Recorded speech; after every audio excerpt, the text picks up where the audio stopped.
नमस्कार बच्चों, this is Ram Bishnoi and you are watching geography group. जैसा कि आप अपनी स्क्रीन के ऊपर देख पा रहे हैं, आज हम पढ़ने और समझने वाले हैं क्लास 8 हिंदी की वर्कशीट नंबर 4 यानी कार्यपत्रक संख्या 4 को। और इस कार्यपत्रक संख्या 4 में हम पढ़ना जारी रखेंगे हमारे पाठ लाख की चूड़ियों को, और ये जो पाठ का चौथा भाग होगा। आज की हमारी वर्कशीट की दिनांक रहेगी 15 अप्रैल 2021 की ये वर्कशीट है। पिछले 3 भागों में हमने पढ़ा कि बदलू मनियारा है, यानी कि वो चूड़ियाँ बनाता है, लाख की चूड़ियाँ बनाता है, और लेखक अपने मामा के यहाँ जाता है गर्मियों की छुट्टियों में, और वहाँ पर उसकी मुलाकात होती है बदलू से। और बदलू को वो बोलता है बदलू काका। क्यों बोलता है? लगता तो उसके मामा है, क्योंकि बाकी बच्चे बदलू को बदलू काका बोलते हैं, तो बच्चे ऐसे ही करते हैं। देखा देखिए उन्होंने भी बदलू काका कहना शुरू कर दिया, और उसे बदलू बड़ा अच्छा लगता है। क्यों? क्योंकि जब भी वो जाता है उसे बहुत सारी लाख की गोलियां बना के देता है बदलू। तो यहाँ तक तो हमने पढ़ लिया था। अब हम आगे पढ़ेंगे कि जब बहुत दिनों के बाद लेखक गांव आया, तब बदलू और लेखक के बीच में जो बातचीत हुई उसी को हम इस कार्यपत्रक में पढ़ने वाले हैं, और उसके बाद हमें प्रश्नों को हल करना है। वैसे आज की वर्कशीट के फ़ॉन्ट काफ़ी छोटे हैं। जिनको चश्मा लगी हुई है तो अच्छे से साफ करके लगा लीजिए ताकि आपको दिख पाए, और जिनके नहीं लगी हुई तो पक्का आपके लग जाएगी अगर इसी टाइप की वर्कशीट आती रही। फिर सब बच्चे आपको कहेंगे चश्मिश। चलिए हम पढ़ते हैं आज की वर्कशीट में क्या कहा गया। नमस्ते बदलू काका, मैंने कहा। यानी कि लेखक है वो बदलू से मिलने जाते हैं। काफ़ी दिनों के बाद उन्हें बदलू की याद आती है, और वहाँ जा कर के वो कहते हैं नमस्ते बदलू काका। नमस्ते भैया, उसने मेरी नमस्ते का उत्तर दिया और उठकर खाट पर बैठ गया। परंतु उसने पहचाना नहीं। अपने हाथ से पहचानने की कोशिश की, लेकिन पहचान नहीं पाया। देर तक मेरी ओर देखता रहा, और ऐसे लग रहा था वो कहने ही वाला था कि अरे ओ बिटुआ, पहचाना नहीं आपको। लेकिन तभी लेखक थे वो बोल पड़े, जनार्दन काका, आपके पास से गोलियां बनवा कर ले जाता था। मैंने अपना परिचय दिया, याद दिलाने की कोशिश की कि उनको याद आ जाए कि मैं कौन हूँ। यानी लेखक ने कोशिश की। बदलू फिर भी चुप रहा, मानो वह अपने स्मृति पटल पर अतीत के चित्र उतारा था। बड़ी भयंकर हिंदी लिखी यहाँ पर, यानी कि वो याद करने की कोशिश कर रहा था। तब वह एकदम बोल पड़ा, आओ आओ लल्ला, बैठो, पहचान लिया मैंने आपको। बहुत दिन बाद गांव आए हो। हाँ, इधर आना नहीं हो उसका काका, मैंने चारपाई पर बैठते हुए उत्तर दिया। कुछ देर फिर शांति रही। मैंने इधर उधर नज़र दौड़ाई, दृष्टि दौड़ाई। न तो मुझे उसकी मचिया ही नजर आई, न ही उसकी भट्टी। आजकल काम नहीं करते काका? मैंने पूछा। नहीं लल्ला, काम तो कई साल से बंद है। मेरी बनाई हुई चूड़ियाँ कोई पूछे तब तो।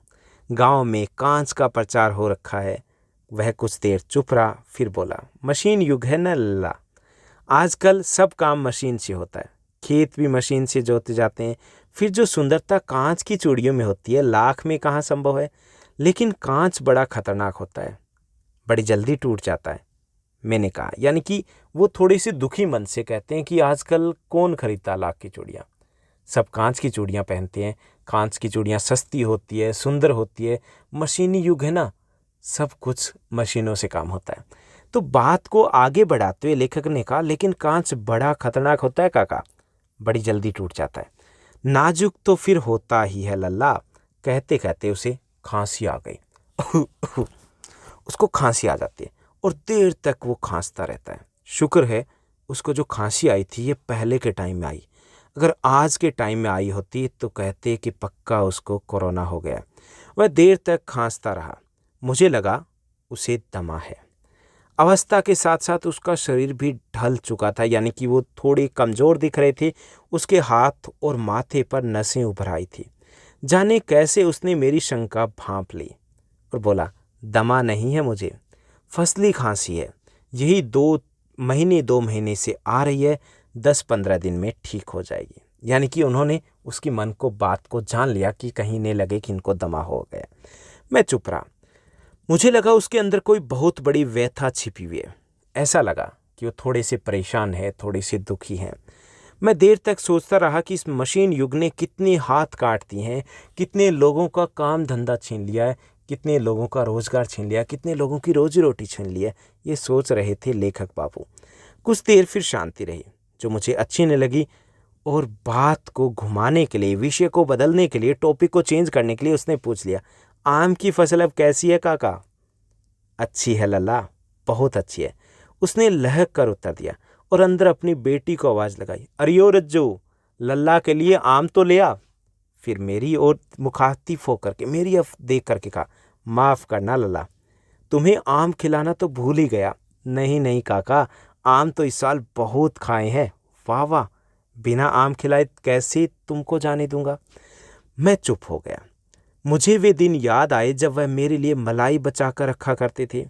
गाय तो अच्छी है ना काका? मैंने पूछा। गाय कहाँ है लल्ला, 2 साल हुए बेच दी, कहाँ से खिलाता। इतने में रज्जो, उसकी बेटी, अंदर से एक डलिया में ढेर से आम ले आई। यह तो बहुत है काका, इतने कहाँ खा पाऊंगा। मैंने कहा। वाह वाह, हंस पड़ा। शहरी ठहरे ना, मैं तुम्हारी उम्र का था तो इसके चौगुने आम एक वक्त में खा जाता था। आप लोगों की बात और है काका, मैंने उनकी बात में यानी कि उनकी हाँ में हाँ मिलाते हुए कहा। यहाँ पर आम के खाने की बात हो रही है। वैसे आम मार्केट में आ चुके हैं, आपको मैं बता दूं 80 रुपये किलो मिल रहे हैं इस वक्त। चलिए हम आगे बढ़ते हैं। तो गाय कहाँ है लल्ला, 2 साल पहले बेच दी। उसी वक्त वहाँ पर आम लेकर के आ जाते हैं और आम लेकर के आते हैं। जब लल्ला कहता है कि नहीं इतने आम नहीं खाए जाएंगे, तो बदलू कहता है कि जब मैं तुम्हारी उम्र का था तो चौगुने आम एक वक्त में खा जाता था। तो लल्ला कहते हैं कि आप लोगों की बात कुछ और थी। मैंने उत्तर दिया, अच्छा बेटी, लल्ला को 4-5 आम छांट कर दो, सिंदूरी वाले देना, अच्छे वाले।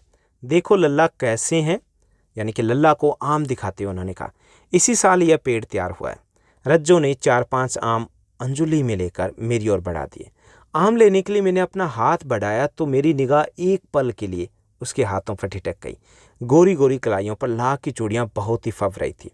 बदलू ने मेरी दृष्टि को देख लिया और बोल पड़ा, यही आखिरी जोड़ा बनाया था जमींदार साहब की बेटी के विवाह पर। 10 आने पैसे मुझे दे रहे थे, मैंने जोड़ा नहीं दिया। कहा शहर से ले आओ। मैंने आम ले लिए और खाकर थोड़ी देर के पश्चात चला गया। मुझे देखकर खुशी हुई कि बदलू ने हार कर भी हार नहीं मानी थी। धंधा चौपट हो गया था, रोजगार छिन गया था, लेकिन कम पैसे में औने पौने रेट में अपने कंगन बेचने से मना कर दिया। उसका व्यक्तित्व कांच की चूड़ियों जैसा नहीं था जो आसानी से टूट जाता। आखिर स्वाभिमान भी तो कोई चीज़ होती है। ऐसा ही कुछ बदलू के साथ था। तो ये हमने इस कहानी को और पढ़ा और थोड़ा और जाना कि कैसे मशीनी युग ने बदलू के हाथ काट दिए, यानी कि उसको बेरोजगार कर दिया। अब हम प्रश्नोत्तर की बात करेंगे। आज की इस वर्कशीट में भी कुछ आसान से प्रश्न दिए गए, कुछ मतलब 4 आसान से प्रश्न दिए गए। पहला जो प्रश्न दिया गया, बदलू के मन में ऐसी कौन सी बातें थी जो लेखक से छिपी न रह सकी। मशीनी युग के कारण बदलू के काम धंधे के छिन जाने की व्यथा लेखक से छिपी न रह सकी। ओके, यानी कि मशीनी युग आया तो उसका काम धंधा चौपट हो गया, वो बेरोजगार हो गया। तो ये जो कशक थी, दुख था, वो छिपा न रह सका बदलू के मन का लेखक से। उसके बाद दूसरा प्रश्न दिया गया, चलिए उसको भी पढ़ते हैं। दूसरा प्रश्न दिया गया, मशीनी युग से बदलू के जीवन में क्या क्या बदलाव आए। मशीनी युग के कारण जो बदलू है उनका लाख की चूड़ियों का काम धंधा चौपट हो गया। पहली चीज, लाख का जो काम धंधा था वो चौपट हो गया। दूसरा, वह बेरोजगार हो गया। तीसरा, उसकी आय का कोई और साधन नहीं था और उसे मजबूरी में अपनी गाय भी बेचनी पड़ी, तो उसका जीवन पूरी तरीके से बदल गया। उसके बाद तीसरा प्रश्न दिया गया, मशीनों के आने से हमारे जीवन में क्या क्या बदलाव आए हैं। मशीनों से होने वाली 2 हानियों और 2 लाभों के बारे में लिखिए। तो मशीनों के आने से हमारा जीवन बहुत आरामदायक हो गया है। कोई भी कार्य हम आसानी से कर पाते हैं, कार्य करने से कम समय लगता है। तो पहली चीज़ तो हमें बताने कि क्या लाभ हुए। तो हमारा जीवन बहुत आरामदायक हो गया। जैसे कि आप मोबाइल फ़ोन यूज़ कर रहे हो, ट्रांसपोर्ट यानी स्कूटर यूज़ कर रहे हो, मेट्रो यूज़ कर रहे हो, ये सब क्या मशीनी युग आने के बाद हुआ ना। सब कुछ कितना आसान हो गया हमारा जीवन। उसके लाभ क्या हैं? एक तो ये कि कोई भी काम हम आसानी से कर पाते हैं।